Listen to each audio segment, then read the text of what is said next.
मेरा नाम pastor Shahzad Charles है। मैं ईमान अफज़ू किस्से और कहानियाँ सुनाता। कहानियों के सिलसिला में आज हमारी तीसरी कहानी है।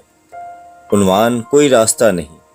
मुसन्निफ पास्टर शहजाद चार्ल्स। उड़ जा उड़ जा उड़ जा छोटे परिंदे, यहाँ से नहीं वहाँ से, वहाँ वहाँ नहीं यहाँ, इस तरह से, अरे फंस जाओगे, नहीं नहीं इधर से।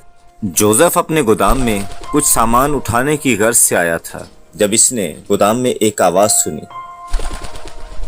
जोसेफ ने आवाज की सिमत अपनी नजरें दौड़ाई तो देखा कि वहां एक छोटा सा परिंदा था जो छत पर इधर और कभी उधर मंडला रहा था और गोदाम की लोहे की चादरों के छोटे छोटे सुराखों जहां से रोशनी अंदर आ रही थी टकराता था और इसी कोशिश में नुकसान भी उठा रहा था। जोसेफ समझ गया कि ये छत के किसी रास्ता से गोदाम के अंदर आ तो गया है, पर अब इसे वापसी का रास्ता नहीं मिल रहा, जबकि इसके सामने गोदाम का इतना बड़ा दरवाजा खुला पड़ा है।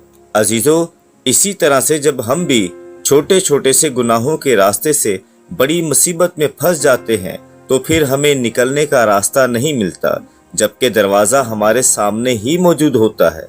अजीजों, बाइबल मुकद्दस गुनाह की कैद से निकलने के लिए एक दरवाज़ा फ्राहम करती है।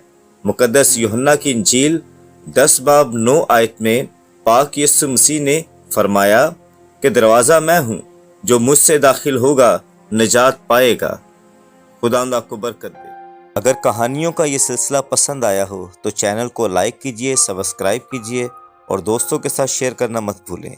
चैनल का नाम है pastor Shahzad Charles Bible institute.